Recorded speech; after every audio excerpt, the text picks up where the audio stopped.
Hey guys, today I'm going to show you how to do a suspension replacement on this 2013 Ford Escape. I got this kit that had front ball joints and control arms, sway bar links, inner and outer tie rods. So we are going to replace all of those this morning. If this video is helpful, can you smash that thumbs up button and leave a comment down below for the YouTube algorithm? Really helps out a lot. First we're going to break loose our 9mm lug nuts here. Then jack up your vehicle, make sure to use a jack stand, then remove your lug nuts and your wheel. We're just going to remove everything and then we will start putting everything back in. We'll start with the sway bar link here. Take an 18mm wrench and you can stick this behind the sway bar here and hold on to the sway bar stud. And then you'll need a 15mm socket that you can take this nut off with right here. Then do the same with the bottom link here. The nuts on the back side right here. Now that we have those nuts off, we can just pull our sway bar link right out. Now we are going to unhook the inner tie rod from the outer tie rod. You can either use a 15/16 wrench here and break it loose this way, or what's far easier and quicker is to just take a 4.5-inch angle grinder, and I'm just going to cut the sway bar link right in half right here. If you're going with cutoff wheels and the 4.5-inch angle grinder, be sure to use safety glasses. You can't buy your eyeballs back. So there we go, we've got that cut in half. Now we're going to remove this 15mm nut right here. You can either take a pickle fork and pound it in here and pop it out, or a lot of times you can just beat on this with a hammer right here and it'll pop right out. Now we're going to remove this boot right here. We want to save it, so try not to rip it. Take a pair of needle nose and remove this hose clamp here. And you can take something like this or a long handled flat blade screwdriver, something that you can use to punch. We need to remove the hose clamp on the back side. So you can see right at the end of the shadow from my finger, there's a little clip sticking up right there. I'll zoom in on it. Okay, so we'll put our punch or chisel or flat bladed screwdriver right there on that clamp and then just hit it with a hammer.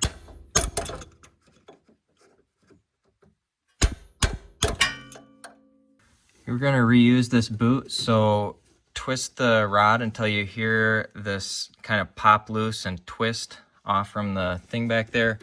Then you can just grab onto this and just pull and it'll pop right off just like that. This is an inner tie rod removal tool. I will have one of these linked down below where you can get one of these online, or you can rent one of these from any of the big auto parts stores. You pay for the tool. When you bring it back, you get your money back. Doesn't cost you anything. So we're going to use the 1 5/16 and we will slide it onto this slot right here. Push it in there like that, and then you're going to take the tool here, and those slots right there are going to slide over the ears on that tool there on the inside. And then you can take a 1/2-inch breaker bar or ratchet and you can put it in here and twist it right out. Once you've got those broke loose, they usually turn out pretty easily. Last, we're going to remove our control arm and lower ball joint. So take a little PB blaster, spray it on this bolt right here. It'll help you a little bit. Take a 13mm and you're going to loosen this bolt here. Now we're going to remove this 10mm bolt and this 10mm bolt. With those 10mm bolts out, we can twist this out of the way a little bit. You don't have to remove this bolt here, you just have to make sure that it's loose enough to be able to twist out of your way. Now break loose and remove this 18mm nut here holding the ball joint in place. Now you're going to take out this 15mm bolt right here, and then you can come over on the other side and hit it with a hammer right here and get it to pop loose and pop out.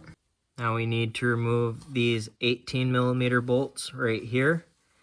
These have a 21mm nut on the tops, so you'll need to put a 21mm wrench on the top up here, and that'll keep the nut from turning, and then you can spin that bolt loose and out. You will be able to get a wrench, if you pull this back, pull the inside cover back a little bit here, you can see the nut on the other side right here, so you can get access to it right there. Last bolt we need to remove is this 18mm bolt right here. That's why we move this out of the way. You can access it right through here. This is my favorite trick for breaking bolts loose. Take that ratchet with the socket, stick it on there, and then put a jack under the ratchet, start jacking it up, and you'll break that bolt loose really easily. Now we're going to take our pickle fork. We are going to pound it in right there. You just pound on that until the pickle fork separates the ball joint from the hub knuckle. Now you can kind of push the hub off to the side here. You can pull this out.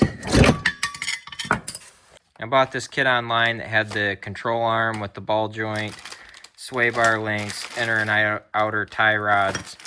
I'll have this kit linked down below where you can get this online. So we're going to open these up and start installing them. We're going to reinstall the control arm first. You're going to slide this bracket right underneath the sway bar bushing right here, and then we can wiggle it back in just the way that we took it out. This bushing right here is a little tight to slide back in. So what I do is take a hammer and tap right here, and it pops that bushing back into that slot. You want to tap it and try to get that bushing hole to line up with the bracket hole, and then put a bolt in there right away, but don't tighten the bolt up just yet. When you're putting that bolt back in, I like to coat everything with a little bit of anti-seize here. I just coat this with a light coating of anti-seize here. That just keeps things from rusting and seizing up in case this part ever has to come out for any reason ever again. You might need to tap the ball joint stud here a little bit to get it to point in a little bit, but get it lined up with the knuckle here. Then just take a hammer and tap it up into place.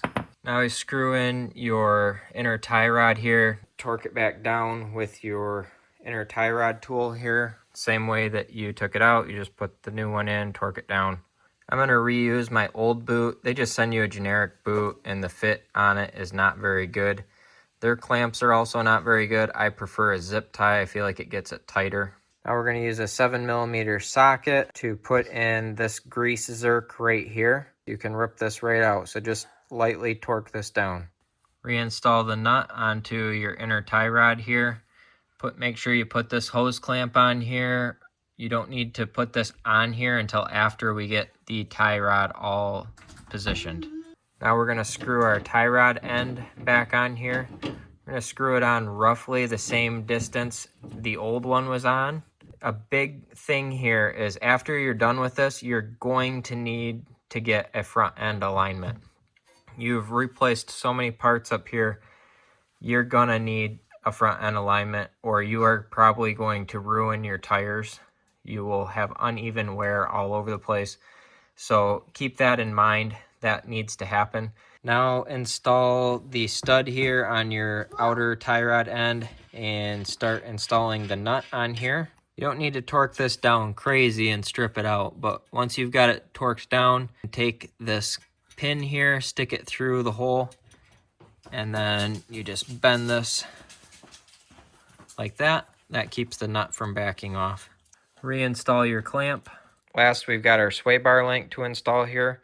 I just like to bend the studs up a little bit so that they're pointing in towards each other. Then you can pretty easily slide these studs in the holes there, and then make sure you get this plate back out on the outside here. Then put the nuts on here and start tightening it up. Alright guys, and that is pretty much it. So you still got this nut here. You'll tighten this down to lock in the position here. Just drive it to a shop and have them do an alignment, but don't drive very far until you do get an alignment. I also have a video on replacing this front strut. If you want to watch that, again, it's linked down in the description below or at the end of this video. If you want to purchase this kit that I used, that'll be linked down below where you can get that online. I really appreciate you watching. If this video is helpful, can you smash that thumbs up button? Leave a comment down below for the YouTube algorithm. Thank you for watching and have a good one.